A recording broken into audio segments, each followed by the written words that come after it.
जय जोहार aspirants, welcome to Sarathi tutorial. मैं हूं ईशान कश्यप और छत्तीसगढ़ इतिहास की इस सीरीज में आज देखेंगे हम नल वंश। अब तक हमने तीन वंश हम साथ देखेंगे बोले थे, वाकाटक वंश और गुप्त वंश। ये दोनों वंश हमने देख लिए हैं। तीनों के आपस में युद्ध संघर्ष वगैरह चलता रहेगा। तीसरा वंश इस सीरीज में देखेंगे नल वंश। नल वंश आप ध्यान रखिएगा छत्तीसगढ़ का क्षेत्रीय या स्थानीय राजवंश है। हालांकि छत्तीसगढ़ का पहला क्षेत्रीय या स्थानीय राजवंश राजर्षि तुल्य राजवंश को कहा जाता है, किंतु ये भी राजर्षि तुल्य राजवंश छत्तीसगढ़ के आरंग क्षेत्र पे शासन कर रहा था। ये वंश नल वंश आपका छत्तीसगढ़ के दक्षिण में बस्तर के क्षेत्र में शासन कर रहा था। छत्तीसगढ़ का ये स्थानीय या क्षेत्रीय राजवंश है। शुरू करते हैं हम नल वंश।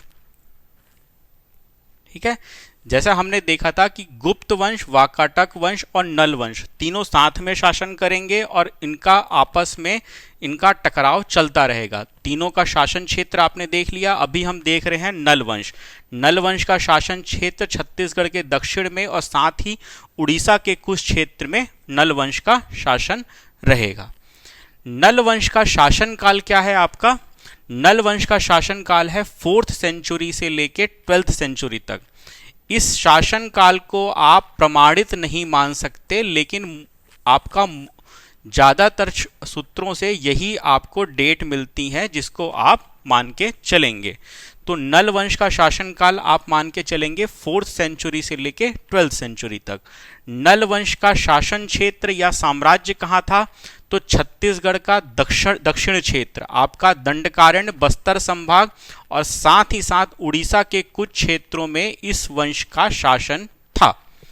ओके, इस वंश की राजधानी क्या हुई? इस वंश की अगर राजधानी अगर एक कहा जाए तो वो थी आपकी पुष्करी, जो कि स्थित है वर्तमान में आपके बीजापुर जिला भोपालपट्टनम। वो आपकी राजधानी हो मिली। लेकिन साथ ही साथ हालांकि इस बात के कोई आपके पुख्ता प्रमाण नहीं मिलते हैं कि इस वंश की राजधानी, आरंभिक राजधानी ये थी फिर बाद में ये हो गई करके, पर इस वंश की राजधानी कोरापुट उड़ीसा भी आप मान के चलेंगे। एग्जाम में जिस तरीके से पूछेगा उस तरीके से ऑप्शन पिक करेंगे। डिस्क्रिप्टिव ऑप्शन पेपर होगा तो आप इस वंश की राजधानी लिखेंगे पुष्करी, भोपालपट्टनम। आपका छत्तीसगढ़ के दक्षिण का क्षेत्र है, उसमें आपका नीचे ये आपका सुकमा हो गया, ये बीजापुर जिले में यहाँ पे आपका भोपालपट्टनम जो है आपका, यही आपका पुष्करी आपका इनकी राजधानी थी। ओके, अब देखेंगे इस वंश के संस्थापक कौन थे। बहुत ध्यान से इस पॉइंट को हम पढ़ेंगे कि संस्थापक कौन थे, क्योंकि अलग अलग एग्जाम में आंसर अलग अलग लिया गया है।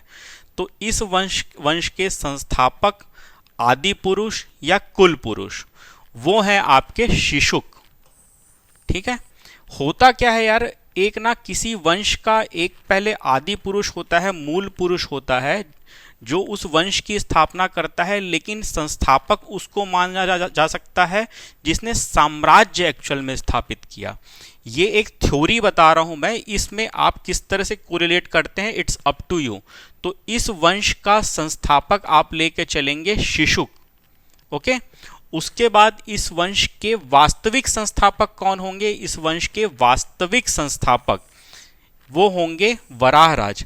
जैसे 2017 के अमीन के पेपर में ये क्वेश्चन आया हुआ है और वराहराज को आंसर लिया हुआ है। तो वास्तविक संस्थापक या छत्तीसगढ़ अंचल में या छत्तीसगढ़ राज्य में नल वंश के संस्थापक पूछता है आपसे, तो आप ऑप्शन लेंगे वराहराज। आगे अब देखते हैं कि इस वंश के आपको साक्ष्य कहाँ कहाँ से कैसे कैसे प्राप्त होते हैं और इस वंश की जानकारी हमको किन किन सूत्रों से प्राप्त होती है। तो एक तो सिंपल होता है आपका कि इस वंश के आपके पुरातात्विक साक्ष्य और साहित्यिक साक्ष्य। तो इस वंश के आपको साक्ष्य, इस वंश के आपको अभिलेख भी प्राप्त होंगे, ताम्रपत्र भी प्राप्त होंगे, शिलालेख भी प्राप्त होंगे। साथ ही साथ आपके और साहित्यिक साक्ष्य में आपके पुराणों में भी इस वंश का उल्लेख मिलता है। आपको वायु पुराण में, साथ ही साथ ब्रह्मांड पुराण में नल वंश का उल्लेख मिलता है। इसके साथ साथ शतपथ ब्राह्मण ग्रंथ में भी आपको नल वंश का उल्लेख मिलता है। तथाकथित रूप से रामायण और महाभारत में भी नल वंश का उल्लेख कहीं न कहीं प्राप्त होता है। अब देखते हैं कि इस वंश के सिक्के कहाँ कहाँ प्राप्त होते हैं, ब्रीफली अभी देखते हैं, फिर जैसे जैसे इस वंश के राजा आएंगे उनमें फिर उस चीज़ को फिर से हम कवर करेंगे। तो मुख्य रूप से इस वंश के सिक्के दो जगहों से प्राप्त होते हैं, एक कोंडाग्राम के इडेंगा और दूसरा कुलिया जो कि आपके बालोद जिले में स्थित है। कोंडाग्राम इडेंगा से कुल मिला के 32 स्वर्ण मुद्राएं प्राप्त होती हैं। ठीक है, ये 3 भिन्न भिन्न शासकों की स्वर्ण मुद्राएं हैं, जिनमें से सर्वाधिक आपकी 29 स्वर्ण मुद्राएं ये इस वंश के वास्तविक संस्थापक वराहराज की प्राप्त होती है। कोंडागांव जिले में स्थित आपके इडेंगा नामक ग्राम से ये आपकी मुद्राएं प्राप्त होती हैं। एक स्वर्ण मुद्रा प्राप्त होती है भवदत्त वर्मन, इस वंश के अगले शासक वराहराज के बाद, और उसके बाद आपकी 2 स्वर्ण मुद्राएं प्राप्त होती है आपकी अर्थपति भट्टारक की। इन सिक्कों के अग्रभाग पर आपको चित्र मिलेगा। अलग अलग राजा में आपको जैसे वराहराज का होगा तो श्री वराहराजस्य उत्कीर्ण मिलेगा, भवदत्त वर्मन होगा श्री भवदत्त वर्मन राजस्य आपको उत्कीर्ण मिलेगा। जैसे वराहराज के सिक्के पे आपको नंदी का उत्कीर्ण मिलेगा, तो इसके अग्रभाग पर आपको चित्र आपको प्राप्त होगा। पृष्ठभाग यानी कि सिक्के का जो उल्टा भाग है, पीछे तरफ का भाग है, उस तरफ कुछ भी छपा हुआ लिखा हुआ आपको प्राप्त नहीं होगा। इस वंश की सिक्कों की एक खास बात है। ये कोंडागांव से जो आपके टोटल 32 स्वर्ण मुद्राएं प्राप्त हुई हैं, इनका अध्ययन किसने किया था? इनका अध्ययन किया था वासुदेव मिराशी जी ने इन सिक्कों का अध्ययन किया था।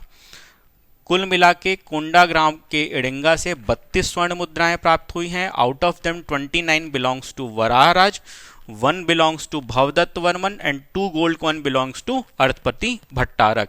एंड इन सिक्कों का अध्ययन का श्रेय जाता है वासुदेव मिराशी जी को। इसके साथ ही साथ कुलिया बालोद से 55 स्वर्ण मुद्राएं प्राप्त हुई हैं। ये किन की हैं? ये स्तंभराज की हैं। स्तंभराज की 55 स्वर्ण मुद्राएं प्राप्त हुई हैं और इनका अध्ययन का श्रेय जाता है लक्ष्मी शंकर निगम को। इडेंगा वाला का अध्ययन करेंगे वासुदेव मिराशी और कुलिया वाला का अध्ययन करेंगे आपके लक्ष्मी शंकर निगम जी। ओके, नेक्स्ट देखते हैं इस वंश के संस्थापक आपके आगे शिशुक। इनको कहा गया इस वंश के संस्थापक, आदि पुरुष या कुल पुरुष। इसके बाद एक आपके इतिहासकार हैं एसएन राजगुरु और नवीन कुमार साहू जी। इन्होंने वृषध्वज जो इस वंश के अगले शासक होंगे, वृषध्वज या वृषभराज को नल वंश का प्रथम नल नृपति कहा है। आपका फिर से वही संस्थापक के बारे में कई बारी आपको ये पॉइंट मिलेगा। आप कैटेगोरिकली बिल्कुल ध्यान रखें कि कहाँ पे क्या बोल रहा है। अगर एग्जाम में वर्बेटम आपसे ये पूछ लेता है तो आप ये ऑप्शन चूज करिएगा। अदरवाइज जो मैंने आपको बताया कि इस वंश का संस्थापक आदि पुरुष या कुल पुरुष आपके शिशुक होते हैं। इस वंश के नेक्स्ट शासक आ जाएंगे आपके व्याघ्रराज। अब व्याघ्रराज, अब यहाँ पे तीनों आपका देखेंगे। व्याघ्रराज हम पहले भी देख चुके हैं, जब वाकाटक पढ़े हैं तब भी देखे हैं, जब गुप्त पढ़े हैं तब भी देखे हैं। जो गुप्त वंश के शासक थे जिनको भारत का नेपोलियन कहा जाता है, कौन? आपके समुद्रगुप्त। समुद्रगुप्त ने अपने दक्षिण अभियान में एक साथ छत्तीसगढ़ और कलिंग के 3 राजाओं को पराजित किया था।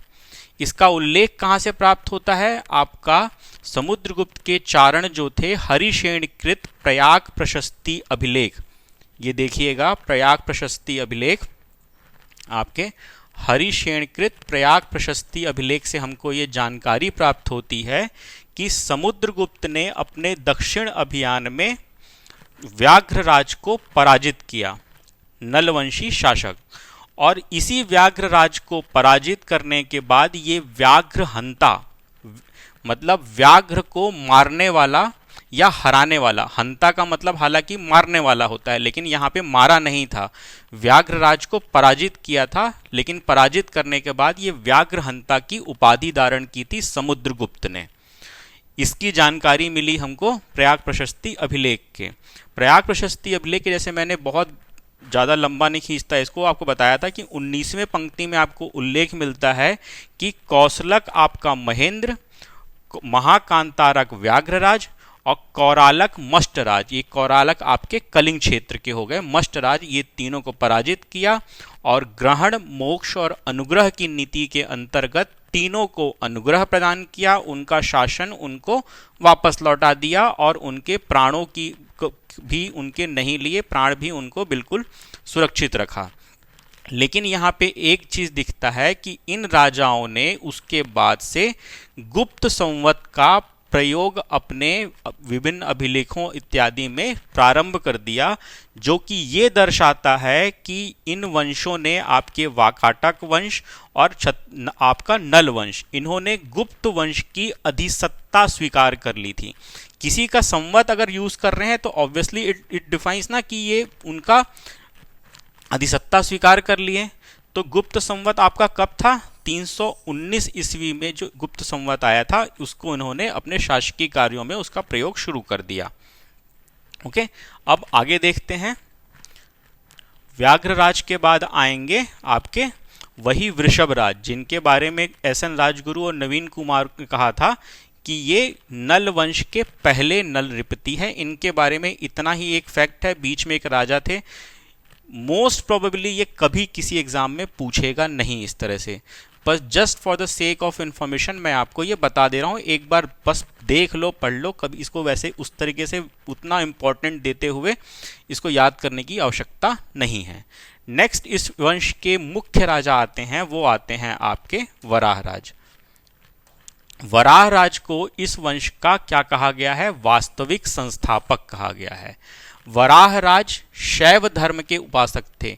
इस वंश के शासक आपको शैव और वैष्णव धर्म के उपासक मिलेंगे। शुरुआती शासक आपको शैव धर्म के मिलेंगे, कालांतर में जो शासक आएंगे वो वैष्णव धर्म के भगवान विष्णु के उपासक आपको मिलेंगे, जैसे कि विलासतुंग हो गए, इस तरह से उनका आपको उपासक आपको विष्णु वैष्णव धर्म के मिलेंगे। इनकी जैसे शुरुआत में हमने देखा, इनकी 29 स्वर्ण मुद्राएं कोंडा गांव के इडेंगा ग्राम से प्राप्त हुई है। इन सिक्कों पर उत्कीर्ण क्या है? इन सिक्कों पर ध्यान दीजिएगा, नंदी का उत्कीर्ण है, नंदी बना हुआ है। ये एग्जैक्टली ये गोल्ड कॉइन नहीं मिला है, ये एआई जनरेटेड वो है आपका। इनके सिक्कों पे आपको अग्रभाग पर आपको नंदी का चित्र मिलेगा और ये आपका कोंडा गांव के एडेंगा ग्राम से प्राप्त हुई हैं। 29 स्वर्ण मुद्राएं ये हैं जिनका अध्ययन किया है वासुदेव मिराशी जी ने। इसके पृष्ठ भाग पे आपको किसी भी चीज का उत्कीर्ण उल्लेख कुछ भी नहीं मिलेगा, प्लेन है आपका पृष्ठ भाग। अब देखेंगे हम कि नल वंश और वाकाटक वंश की जो द्वंद्व होता है, इनकी लड़ाई चलती है, ये कहाँ से शुरू होती है। तो कहीं कहीं से पहली बात तो ये देखेंगे कि वराह राज का जो राज्य था, साम्राज्य था, सुख समृद्धि और वैभव से परिपूर्ण था। इसने अपने गोल्डन कॉइन भी रिलीज कर दिए, जो कि ये प्रदर्शित करते थे, इसके स्वतंत्र शासक को प्रदर्शित करते थे। किस क्षेत्र में शासन कर रहा था आपका वराहराज? बस्तर क्षेत्र में स्वतंत्र रूप से शासन कर रहा था। तो इसी से भयभीत होकर जो वाकाटक वंशी शासक थे आपके रुद्रसेन द्वितीय और आपके प्रभावती गुप्त के बेटे आपके प्रवरसेन द्वितीय, वो अपनी राजधानी, उनकी राजधानी क्या थी? नंदीवर्धन को स्थानांतरित करके वो वहां ले जाते हैं प्रवरपुर, पवनार वर्धा, आपके महाराष्ट्र में वर्तमान में वर्धा जिले के पास, वो ले जाते हैं पवनार। कहीं कहीं आपको मिलेगा कि वराहराज प्रवरसेन द्वितीय पर आक्रमण किए थे और उसको पराजित किए थे, लेकिन ये तथ्य आप किसी भी तरह से इसको प्रमाणित नहीं कर सकते, इसलिए इसको बहुत ज़्यादा इम्पोर्टेंस देने की आवश्यकता नहीं है। जो द्विपक्षीय यहाँ पे युद्ध इनका शुरू होगा, वो शुरू होगा पहला आपका नरेंद्र सेन और वराहराज के बीच में। तो नरेंद्र सेन पहली बार अटैक करेंगे अपने नंदीवर्धन से। नंदीवर्धन आपका यानी कि यहाँ आपका नागपुर के पास से नरेंद्रपुर यहाँ आएंगे आपके पुष्करी या कोरापुट, और यहाँ पे आके वराहराज को पराजित करेंगे। अब इस पराजय का बदला लेंगे वराहराज के वंशज, यानी कि अगले आएंगे भवदत्त वर्मन। भवदत्त वर्मन के बारे में पढ़ने से पहले सबसे पहले जानेंगे इनकी उपाधि के बारे में कि कैसे इनकी उपाधि क्या क्या कैसे पड़ी। जैसे कि भवदत्त वर्मन ने भट्टारक की उपाधि ली थी। भट्टारक जो उपाधि थी वो मूल रूप से जो दक्षिण भारत क्षेत्र में पल्लव वंशी शासक होते थे वो ये उपाधि धारण किया करते थे। छत्तीसगढ़ में शासन करने वाले नल वंशी शासकों ने भी भट्टारक की उपाधि धारण करनी शुरू की। तो क्वेश्चन ये पूछेगा आपसे कि कौन सा शासक पहली बार ये भट्टारक की उपाधि धारण किया। तो यूजुअली हमको कंफ्यूजन क्या होता है कि भवदत्त वर्मन के जो अगले जो शासक आएंगे, उनके जो पुत्र आएंगे, उनका नाम था अर्थपति भट्टारक। तो हमको लगता है कि वही पहले शासक थे, लेकिन एक्चुअल में भवदत्त वर्मन नल वंश में पहले शासक थे जिन्होंने भट्टारक की उपाधि धारण की। पहले शासक हुए भवदत्त वर्मन। इसके साथ साथ इन्होंने महाराज की उपाधि धारण की। ध्यान देने योग्य बात यह है कि ये महाराज की उपाधि धारण कर रहे हैं, महाराजा धीराज नहीं कर रहे हैं। इसका मतलब क्या है? हमने देखा था कि गुप्त वंशी शासकों ने महाराजा धीराज की उपाधि धारण की थी। चूंकि इन्होंने गुप्त वंश की अधिसत्ता स्वीकार कर ली थी, संभवतः इसीलिए उन्होंने महाराज की उपाधि धारण की, जहां ना कि महाराजा धीराज की। ओके, अब इनका देखेंगे हम। इनकी पत्नी का नाम क्या था? इनकी पत्नी का नाम था अचाली भट्टारिका। इन्हीं के दो पुत्र होंगे आपके। कौन होंगे? अर्थपति भट्टारक और स्कंद वर्मन, जो आगे जाके शासन करेंगे। इनका सबसे इंपॉर्टेंट जो है वो है इनका ताम्रपत्र, रिद्धिपुर ताम्रपत्र। ये रिद्धिपुर जो है अभिलेख है, ये ताम्रपत्र है, तांबे की शीट पे लिखा हुआ है। ये कहाँ से प्राप्त हुआ है? अमरावती, महाराष्ट्र से प्राप्त हुआ है। इसमें उल्लेख क्या प्राप्त होता है? ये अपनी पिता की हार का बदला लेंगे। कैसे लेंगे? ये नरेंद्र सेन पर, जो वाकाटक वंशी शासक है, इनकी राजधानी आपके नंदीवर्धन पे अटैक करेंगे, उसको हराएंगे, पराजित करेंगे और उसको नंदीवर्धन को पूरा तहस नहस कर देंगे, आग लगा देंगे। आप ये फोटो में देख रहे होंगे कि अर्थपति भट्टारक आपके नरेंद्र सेन को पराजित कर रहे हैं और उसकी राजधानी को पूरा तहस नहस कर दे रहे हैं, आग लगा दे रहे हैं।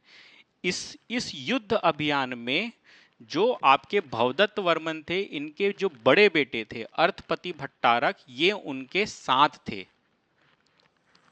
अर्थपति भट्टारक उनके साथ इस पूरे युद्ध अभियान में उनका सहयोग देंगे, उसकी सेना का नेतृत्व भी करेंगे। उसके बाद देखते हैं भवदत्त वर्मन के सोने के सिक्के कहाँ से प्राप्त होते हैं। तो हम इनिशियली देखे थे कि कोंडागांव के एडिंगा ग्राम से 32 स्वर्ण मुद्रा प्राप्त होती है। उनमें से एक स्वर्ण मुद्रा आपकी भवदत्त वर्मन की है और इस स्वर्ण मुद्रा पे उत्कीर्ण क्या है? श्री भवदत्त राजस्य उत्कीर्ण है इसके सोने के सिक्कों पे। अब भवदत्त वर्मन के दो पुत्र होंगे। पहले होंगे अर्थपति। तो हिंदू उत्तराधिकार अधिनियम के अंतर्गत इन्हीं को अगला शासक नियुक्त किया जाएगा। अर्थपति भट्टारक अब क्या है, अपने फादर के साथ साथ उस युद्ध अभियान में गए थे, तो ये अपने विजय से बिल्कुल चूर थे कि बिल्कुल मैं सबसे पावरफुल हूँ, मैं ही शक्तिशाली हूँ, मैं ही सब कुछ हूँ। तो ये बहुत सारी उपाधियां धारण करते हैं, दान पत्र रिलीज करते हैं और कुछ कुछ बहुत सारी चीज़ें शो ऑफ करने वाली करते हैं, जो कि फर्दर प्रोवोक करता है वाकाटक वंशी शासकों को अटैक करने के लिए। एक एक करके देखते हैं कि पहले तो इनका साम्राज्य विस्तार देखें तो बरार से लेके उड़ीसा तक इनका साम्राज्य विस्तार हो रखा है। इनका एक आपको ताम्रपत्र प्राप्त होगा, केसरी बेड़ा ताम्रपत्र, ये आपके उड़ीसा से प्राप्त होगा। इसमें इनकी बहुत सारी, सबसे ज्यादा आपके नल वंश में सबसे ज्यादा उपाधियां यही अर्थपति भट्ट, बताया ना शो ऑफ कर रहा है, तो बहुत सारी उपाधियां धारण करेगा। महेश्वर, सेनापति, त्रिपताका ध्वज, नल नृपति, कुलानवय, महाराज और भट्टारक।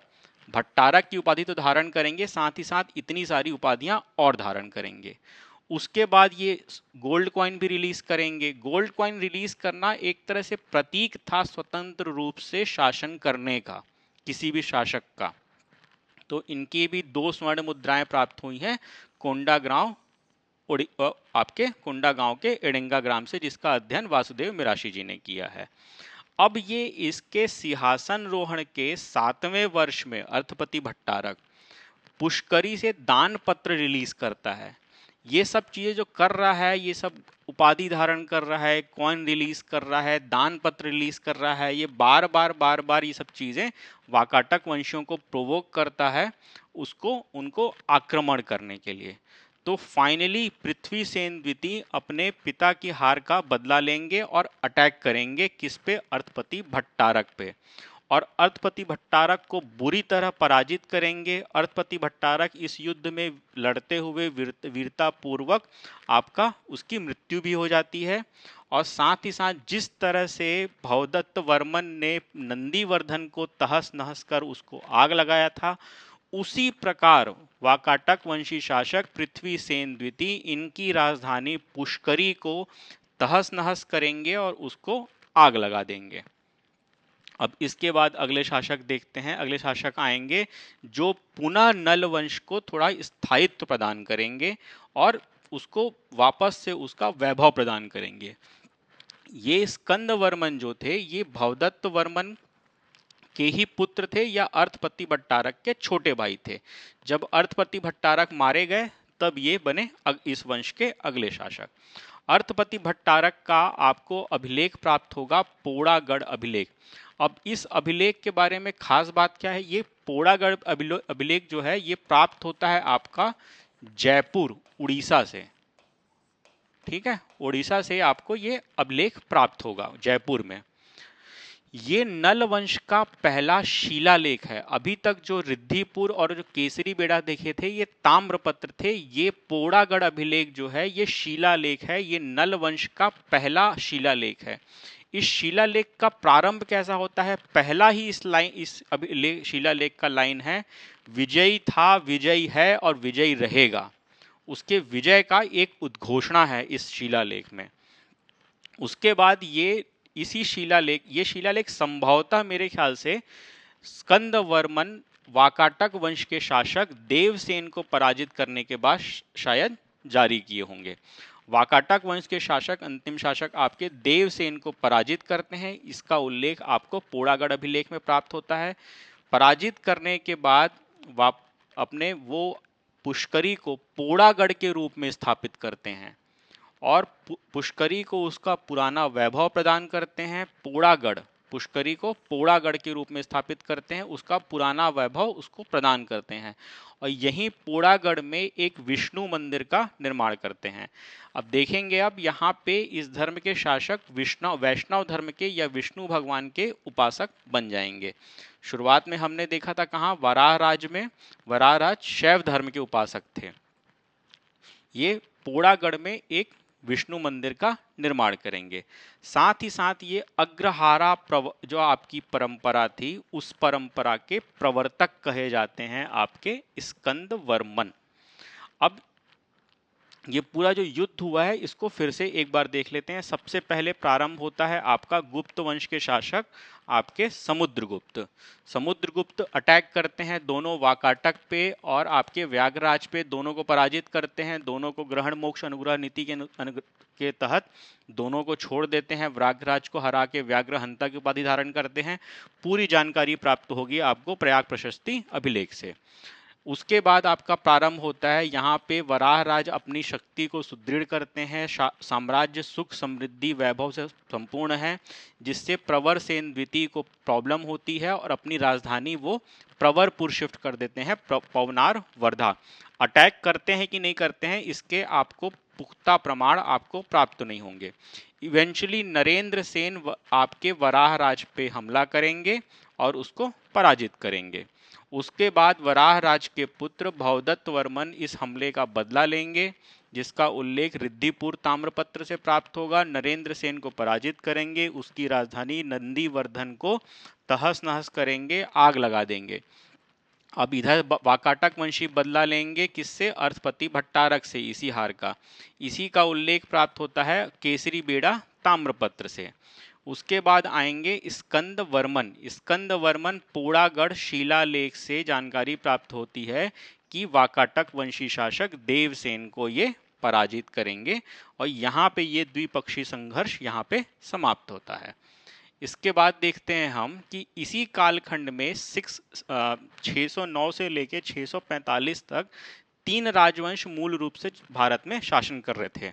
अगर मैं दिखाऊं आपको बड़े राजवंश, छोटे छत्तीसगढ़ में तो छोटे छोटे राजवंश आपके चल ही रहे थे, पर अगर पूरे भारत में देखा जाए तो ये जो वादामी का एरिया है, गुजरात का एरिया है, यहाँ पे चालुक्य थे, दक्षिण में पल्लव थे, यहाँ पे कहीं थोड़े से एरिया में आपके नल हो गए, और यूपी के एरिया में आपके पुष्यभूति वंश शासन कर रहा था।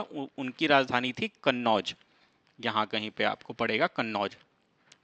तो जो आपके वेंगी या चालुक्य, वेंगी के चालुक्य वंशी शासक थे, इसमें एक शासक हुए आपके पुलकेशिन द्वितीय। ये सब पे हमला करते हैं, सबको पराजित करते हैं, मतलब ये साम्राज्यवादी नीति के समर्थक थे और सबको जीतने का प्रयास करते हैं। तो इसी पुलकेशिन द्वितीय का एक ऐहोल प्रशस्ति अभिलेख है, जिसकी रचना किसने की थी? आपकी रवि कीर्ति ने की थी। इसी रवि कीर्ति के ऐहोल प्रशस्ति अभिलेख से हमको जानकारी प्राप्त होती है कि कन्नौज के पुष्यभूति वंश के शासक हर्षवर्धन थे, तथा दक्षिण में पल्लव वंश के शासक आपके महेंद्र वर्मन थे। पुलकेशिन को पुलकेशिन द्वितीय ने पराजित किया सॉरी। तथा ध्यान दीजिएगा, संभवतः लिखा हुआ है ना, संभवतः नलवंशी पुष्यभूति वंश के शासक हर्षवर्धन की अधिसत्ता स्वीकार कर रहे थे। अब आपका गुप्त वंश खत्म हो गया है, उसी एरिया में कौन सा वंश आ गया है? आपका पुष्यभूति वंश आ गया है सॉरी। उसी वंश में आपका पुष्यभूति वंश आ गया है, तो गुप्त के स्थान पे संभवतः ये पुष्यभूति वंश की अधिसत्ता स्वीकार कर रहे थे आपके नलवंशी शासक। ये समकालीन शासक हो गए आपके स्तंभराज वगैरह के, या तो फिर आपके पृथ्वीराज द्वितीय के। अब स्तंभराज का इस वंश के अगले शासक देखते हैं, स्तंभराज। स्तंभराज का एक अभिलेख प्राप्त होगा बालोद जिले में कुलिया से, कुलिया, जिससे जानकारी प्राप्त होती है कि वही आपके वेंगी के चालुक्य वंशी शासक कीर्तिवर्मन प्रथम इस पे अटैक करेंगे। साथ ही साथ कुलिया बालोद में इनके 55 गोल्ड कॉइन्स इनके प्राप्त होंगे, जिनका अध्ययन करेंगे लक्ष्मी शंकर निगम जी। ध्यान रखिएगा, जो एडेंगा से सिक्के प्राप्त हुए थे उनका अध्ययन किया था वासुदेव मिराशी जी ने, और जो आपके यहाँ कुलिया बालोद से 55 सिक्के प्राप्त हुए हैं स्तंभराज के, इनका अध्ययन करेंगे लक्ष्मी शंकर निगम जी। बस इतना ही फैक्ट है स्तंभराज के बारे में। स्तंभराज नंदराज कौन पहले था, कौन बाद था, इसके बारे में बहुत प्रामाणिक रूप से नहीं कहा जा सकता। बस इतना ध्यान रखो कि ये नंदराज नाम के एक राजा थे, और इन पे भी ये कीर्तिवर्मन ने, आपके वही वेंगी के चालुक्य वंशक कीर्तिवर्मन ने आक्रमण किया था। इनके बाद शासक आएंगे पृथ्वीराज और विरूपाक्ष। इनका इंपॉर्टेंस, इनका कोई अपना कुछ बहुत कुछ खास इन्होंने कुछ कंट्रीब्यूशन ऐसा कुछ विशेष नहीं है इनके शासनकाल में। जस्ट इनको इनके जो वो आएंगे, इनके अगले जो शासक आएंगे विलासतुंग, उनके अभिलेख में इनका उल्लेख है, उनके पितामह और दादा हैं। ध्यान रखिएगा, पृथ्वीराज को आप याद रखिए कि ये पितामह थे, दादा और दादा थे किसके? विलासतुंग के। विरूपाक्ष पिता थे विलासतुंग के। पूछा हुआ क्वेश्चन है कि पितामह कौन थे विलासतुंग के। मेन विलासतुंग का जो आपको राजिम शिलालेख प्राप्त होगा उसमें ये उल्लेख है, आपका उत्कीर्ण है, ये चीज है। पृथ्वीराज चूंकि शिव के विरूपाक्ष रूप के उपासक थे, इसीलिए अपने पुत्र का नाम रखते हैं आपका विरूपाक्ष। विरूपाक्ष के पुत्र हुए विलासतुंग। विलासतुंग को इस वंश का सर्वाधिक शक्तिशाली शासक कहा जा सकता है। हालांकि स्कंदवर्मन के अभिलेख में लिखा हुआ है कि सबसे बड़ा साम्राज्य स्कंदवर्मन का था, तो उन्हीं के बाद के शासक हैं, तो इनको भी आप सब सर्वाधिक शक्तिशाली मान सकते हैं। विलासतुंग का सबसे मेन इंपॉर्टेंट चीज है कि इन्होंने राजीव लोचन मंदिर का निर्माण कराया, और इसी राजीव लोचन मंदिर में ये इन्होंने एक शिलालेख का उत्कीर्ण करवाया जिसका नाम है राजिम शिलालेख। ये बहुत इंपॉर्टेंट टॉपिक है, क्वेश्चन पूछता ही है। साथ ही साथ ये मेंस में, स्थापत्य में, आर्ट एंड कल्चर में भी ये काफ़ी ये आपका इम्पोर्टेंस रखता है। तो इसको थोड़ा सा डिटेल में देखते हैं, कंप्लीट करते हैं कि क्या निर्माण कराया, कैसे कराया, क्या शैली थी, जो भी इसके बारे में है। तो पहली बात, विलास तुंग ने राजीव लोचन मंदिर का निर्माण कराया। ये देख रहे हैं राजीव लोचन मंदिर आप। और ये राजीव लोचन मंदिर का निर्माण कराया किस लिए था? इनके पुत्र की मृत्यु हो गई थी अल्प आयु में। तो उसी पुत्र को मृत्यु में जो उनको दुख था, जो उनको वियोग उसका हुआ था, उसी पुत्र के पुण्य में वृद्धि के लिए, उसकी आत्मा की शांति के लिए उन्होंने इस राजीव लोचन मंदिर का निर्माण कराया था। राजीव लोचन का मतलब क्या है? राजीव मतलब कमल, लोचन मतलब आपकी आंखें। तो कमल की समान आंखों वाले भगवान विष्णु के मंदिर का इन्होंने निर्माण कराया, जिसमें राजिम शिलालेख है आपका। राजिम को क्या कहते हैं? छत्तीसगढ़ का प्रयाग कहते हैं। ये त्रिवेणी संगम पर स्थित है आपका। महानदी, पैरी और सोंढूर, इन तीन नदियों के त्रिवेणी संगम पे स्थित है। छत्तीसगढ़ का प्रयाग भी कहा जाता है इसको। थोड़ा देखते हैं, फिर आगे चल के इस चीज़ के बारे में कंप्लीट डिटेल में देखते हैं कि राजिम शिलालेख आपका आपके राजीव लोचन मंदिर में है। टाइम पीरियड क्या है आपका? तो 7वीं से 8वीं शताब्दी इसका टाइम पीरियड है। आप इसका बहुत प्रिसाइजली इसका टाइम पीरियड एकदम इस ईयर में हुआ था इस तरह से नहीं कहा जा सकता। तो 7वीं से 8वीं शताब्दी मान के चलिए, ये कंफर्म, इसको ये टाइम पीरियड कह सकते हैं कंफर्म से कि 7वीं से 8वीं शताब्दी। अगर कोई एक ही पूछेगा तो 7वीं पकड़िएगा। 700 से 740 ईस्वी के बीच में इस शिलालेख और इस मंदिर का निर्माण हुआ था। इस अभिलेख जो शिलालेख है आपका, इसकी भाषा क्या है? इसकी भाषा है संस्कृत, और लिपि है इसकी कुटिल नागरी लिपि में इस अभिलेख का आपको लिखी गई है। इस अभिलेख की रचना किसने की है? इस लेख की रचना की है दुर्ग गोपाल ने। रचना की है दुर्ग गोपाल ने, और उत्कीर्ण किया है, पत्थर पे ठोक ठोक के उत्कीर्ण किया है वो दुर्ग हस्ती। हाथ से ठोक ठोक के किया है दुर्ग हस्ती ने।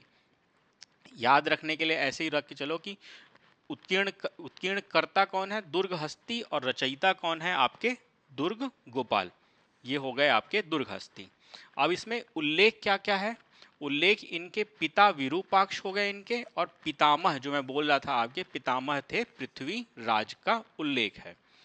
आपको ये विलास तुंग के इनके भी सिक्के प्राप्त होंगे, एडेंगा से और कुलिया दोनों जगह से इनके सिक्के प्राप्त होंगे। इनके द्वारा जो राजीव लोचन मंदिर का निर्माण कराया गया, अब उसको हम विस्तार पूर्वक देखते हैं। तो राजीव लोचन मंदिर का निर्माण किसने कराया था? सबसे पहले नलवंशी शासक विलास तुंग ने। कालखंड इसका क्या था? 7वीं शताब्दी से लेके 8वीं शताब्दी के मध्य में इसका निर्माण हुआ था। अगर डेट बोलोगे तो 700 से लेके 725 ईस्वी के बीच में आपके राजीव लोचन मंदिर का निर्माण हुआ।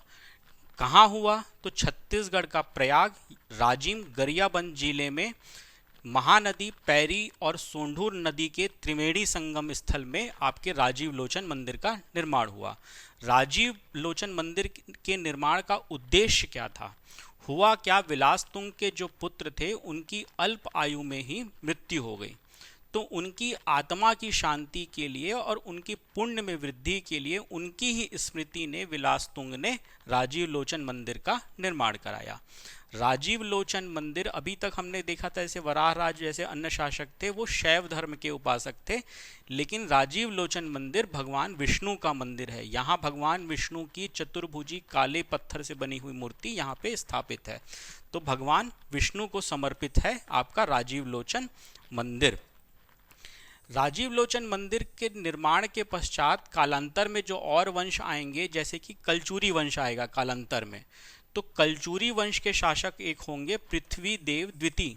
इन्हीं पृथ्वीदेव द्वितीय के शासन काल में उनके सेनापति जगतपाल द्वारा राजीव लोचन मंदिर का जीर्णोद्धार कराया गया था। ये पॉइंट कई बार एग्जाम में पूछता है कि जीर्णोद्धार किसने कराया था? तो जीर्णोद्धार कराया था पृथ्वीदेव द्वितीय के शासन काल में जगतपाल ने। अब भारत में विभिन्न मंदिर जो बनते हैं उनके निर्माण की शैली होती है। आपका राजीव लोचन मंदिर के निर्माण की जो शैली है वो पंचायतन शैली में इस मंदिर का निर्माण हुआ है। इसको हम देखते हैं थोड़ा सा मंदिर निर्माण की शैली क्या होती है, भारत में किस तरीके से निर्माण होता है। हालांकि हमने जब गुप्त वंश देख रहे थे तब हमने थोड़ा सा मैंने आपको बताया था कि कैसी कैसी शैलियाँ होती हैं। मुख्य रूप से भारत में मंदिर निर्माण की आपको 3 शैली मिलेगी। एक हो गई आपकी नागर शैली, जो कि आपको भारत के उत्तरी क्षेत्र में इस शैली में निर्मित मंदिर इस शैली में आपको नागर शैली में मिलेंगी। गुप्तकालीन ये मंदिर निर्माण की शैली है। दक्षिण भारत में आपको द्रविड़ शैली मिलेगी। एक तीसरी शैली होती है वेसर शैली। वेसर शैली नागर और द्रविड़ का इसमें दोनों के गुण और दोनों को मिला जुला जो रूप है वो वेसर शैली है। अगर हम इन दोनों शैली को देखें तो नागर शैली आप सीधा सीधा 2 पॉइंट अगर की पॉइंट याद रखें तो पर्वत श्रृंगनुमा शैली है वो नागर शैली है। ये देखिए पर्वत के समान इसमें बहुत सारे श्रृंग हैं, अलग अलग बहुत सारे मंदिर बने हुए हैं। ये शैली हो गई आपकी नागर शैली। द्रविड़ शैली आपकी पिरामिड नुमा होती है, इसमें पिरामिड के समान आपका आकृति बनी होती है। नागर शैली को अगर हम देखें जो कि पंचायतन शैली आपकी नागर शैली का ही एक भाग है। नागर शैली में एक आयताकार चबूतरा होता है, इसी आयताकार चबूतरे के ऊपर मंदिर का निर्माण किया जाता है। इस आयताकार चबूतरे को ही कहते हैं जगाती। इस जगाती के ऊपर मंदिर का निर्माण होता है। जगाती के ऊपर एक तो आपका मुख्य मंदिर होगा, मुख्य मंदिर के केंद्र में आपका होगा गर्भगृह। गर्भगृह के ऊपर ये पोर्शन हो गया आपका शिखर। शिखर के ऊपर का एरिया हो गया आमलक। आमलक के ऊपर आपको कलश मिलेगा, कलश के ऊपर ध्वज रहेगा आपका। ये हो गया। मुख्य मंदिर के सामने आपको मंडप मिलेगा या सहायक मंदिर मिलेंगे, आपको छोटे बड़े मंडप मिलेंगे कई, और इसके सामने में आपको तोरण द्वार आपको मिलेगा एंट्री के लिए। वहीं द्रविड़ शैली में कोई इस तरह से कोई आयताकार प्लेटफॉर्म नहीं होता है। यहाँ पे एक आपका मुख्य मंदिर होता है, मुख्य मंदिर के प्रांगण के ही अंदर आपका एक स्तंभ होता है, दीप स्तंभ होता है जिसमें दीप प्रज्वलित किए जाते हैं। मंदिर के शिखर पे आमलक और कलश के स्थान पर यहाँ पे स्तूपिका होती है। ये देखेंगे आप अगर दक्षिण भारत के मंदिरों को देखा हो गया तो इस तरह से रहता है, ऊपर में इस तरह की एक आकृति बनी होती है। ये आपकी द्रविड़ शैली की मुख्य विशेषता है। अब हम देखते हैं पंचायतन शैली। तो पंचायतन शैली में भी आपके मंदिर बहुत सारे होते हैं और पर्वत श्रृंगनुमा आपकी ऊपर से आकृति दिखती है। इसमें भी आपको एक आयताकार चबूतरा मिलेगा जिसके ऊपर मंदिर का निर्माण होगा। ये जैसे देख लें हम, ये आयताकार चबूतरा हो गया, इसको हम बोलते हैं जगाती। इस आयताकार चबूतरे के केंद्र में आपको एक मुख्य मंदिर मिलेगा और साथ ही साथ चारों किनारों पे आपको सहायक 4 मंदिर मिलेंगे। तो इस प्रकार कुल मिला के 5 मंदिर हो गए, जिसके कारण इस शैली में बने मंदिरों को पंचायतन शैली कहते हैं। बाकी चीज़ें सबकी आपकी सेम होती हैं, गर्भगृह, परिक्रमा पथ, आपका शिखर, आपका आमलक, आपका कलश, ध्वज, सब चीज़ें आपकी सेम होती हैं। तो हमारा राजीव लोचन मंदिर पंचायतन शैली में बना हुआ है। ध्यान रखेंगे, ये आपसे पूछ सकता है, अलग अलग तरीके से पूछ सकता है कि छत्तीसगढ़ में बने पंचायतन शैली में बने मंदिरों को के बारे में विवरण दीजिए, या सीधे सीधे राजीव लोचन मंदिर के बारे में बताइए। तो आपको शैली आपको बतानी पड़ेगी। अगर 8 नंबर 15 नंबर में पूछ दिया तो फिर तो काफ़ी डिटेल में आपको लिखना पड़ेगा। अब देखते हैं विलासतुंग के बाद आने वाले अगले शासकों के बारे में। अगले शासक आते हैं पृथ्वी व्याघ्र। ये पृथ्वी राज नहीं है, पृथ्वी राज विलासतुंग के पितामह थे, ये पृथ्वी व्याघ्र हैं। पृथ्वी व्याघ्र का उल्लेख जो दक्षिण में पल्लव वंश था, उस वंश के शासक नंदीवर्धन के उदयनदिरम दानपत्र में पृथ्वी व्याघ्र का उल्लेख प्राप्त होता है। पृथ्वी व्याघ्र के बाद आते हैं भीमसेन। भीमसेन के हमको 2 अभिलेख प्राप्त होंगे। ध्यान रखिएगा कि किस शासक ने कौन सा अभिलेख जारी किया था। ध्यान रखिएगा इस चीज़ को बहुत अच्छे से, क्योंकि आपसे ये सीधे पूछ सकता है, जोड़ी मिलाओ इस तरह से पूछ सकता है, किसी भी तरीके से ये चीज़ें आपसे पूछेगा। तो पहला इनका एक पत्र प्राप्त होगा वो गुंजाम ताम्रपत्र है, जो कि कोरापुट से प्राप्त होगा, उड़ीसा से आपका। ठीक है। अगला इनका ताम्रपत्र प्राप्त होगा वो पणिया पाथर है। पणिया पाथर ताम्रपत्र से एक जानकारी प्राप्त होती है कि भीमसेन ने भीमपुर नामक एक नगर की स्थापना की थी। भीमसेन के बाद इस वंश के अंतिम शासक आएंगे नरेंद्र थबल।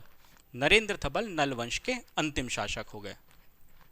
अब इस वंश के कुछ मिसलेनियस जानकारी है, कुछ विशेष तथ्य हैं, उनको भी कवर करते चलते हैं। जैसे नल वंश के प्रारंभ में एक नल नामक राजा हुआ था। संभवतः इसी नल के नाम पे इस वंश का नाम नल वंश पड़ा।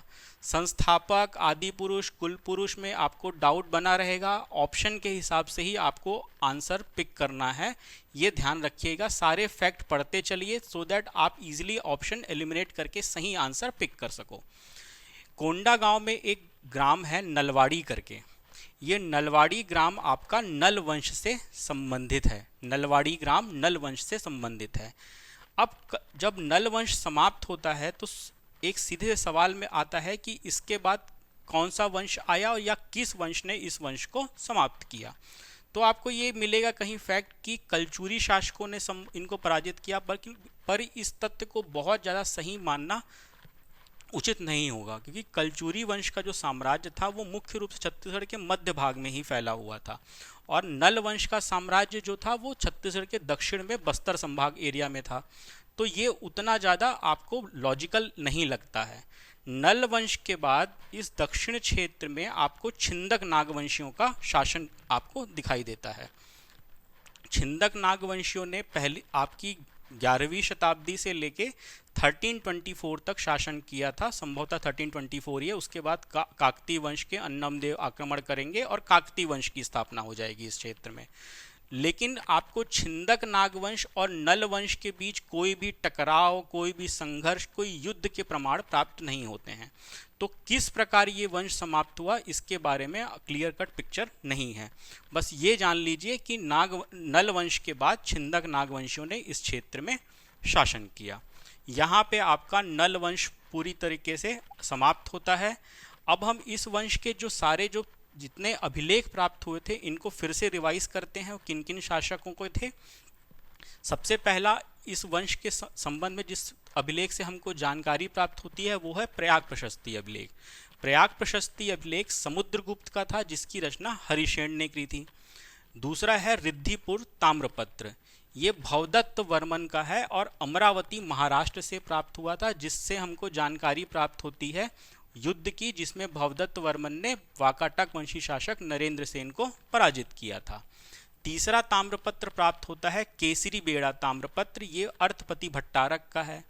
इस ताम्रपत्र से हमको जानकारी प्राप्त होती है कि अर्थपति भट्टारक को पराजित किया था वाकाटक वंशी शासक पृथ्वीसेन द्वितीय ने। तीसरा आपका अगला आता है आपका पोड़ागढ़ अभिलेख। पोड़ागढ़ अभिलेख है स्कंदवर्मन का। ये आपके नल वंश का प्रथम शिलालेख है। इसके पहले वाले आपके ताम्रपत्र हैं। ये स्कंदवर्मन का हो गया। इसमें स्कंदवर्मन ने देवसेन को पराजित किया था। अगला आता है आपका कुलिया अभिलेख, जो कि स्तंभराज का है। राजिम शिलालेख आता है विलास्तुंग का। सबसे इंपॉर्टेंट आपका यही हो गया। आपका इस अभिलेख से, शिलालेख से हमको छत्तीसगढ़ के इतिहास के बारे में बहुत सारी जानकारी प्राप्त होती है। उसके बाद एक और है आपका ऐहोल प्रशस्ति अभिलेख। ये अभिलेख आपका है पुलकेशिन द्वितीय का। पुलकेशिन रवि कीर्ति ने इस अभिलेख की रचना की थी। पुलकेशिन द्वितीय यहाँ पे इसलिए हो रहा है क्योंकि पुलकेशिन द्वितीय ने हर्षवर्धन को पराजित किया था, वहीं पल्लव शासकों को ही पराजित किया था, और संभवतः नलवंशी शासक आपके वर्धन वंश के बाद में अधिसत्ता स्वीकार कर लिए थे, इसलिए वहाँ पे ब्रीफली वहाँ पे उल्लेख मिलता है इस वंश का। अगला आता है आपका उदयनदिरम दानपत्र। पल्लव वंश के शासक नंदीवर्धन के उदयनदिरम दानपत्र से आपको पृथ्वी व्याघ्र की जानकारी प्राप्त होती है, उनका उल्लेख है। उसके बाद इस वंश के जो अंतिम शासक से पहले भीमसेन है, उनके दो आपको ताम्रपत्र प्राप्त होते हैं, एक पड़िया पाथर और एक आपका गुंजाम ताम्रपत्र भीमसेन का। इसके अतिरिक्त इस वंश के साक्ष्य और प्राप्त कहाँ से होते हैं? शुरुआत में देखा था हमने वायु पुराण से, ब्रह्मांड पुराण से, और साथ ही साथ आप शतपथ ब्राह्मण ग्रंथ से इस वंश की जानकारी प्राप्त होती है। रामायण और महाभारत में भी इस वंश का उल्लेख प्राप्त होता है। यहाँ पे आपका नल वंश समाप्त होता है। अब जो हमारी यूजुअल प्रैक्टिस है कि क्वेश्चन आंसर्स आपके लगाने की ईमानदारी पूर्वक उनको लगाइए। मैं क्वेश्चन आंसर्स दे रहा हूँ आपको, उनके स्क्रीनशॉट लेके अपना पढ़ाई करके ढंग से याद करके उन क्वेश्चंस को अटेम्प्ट कीजिए।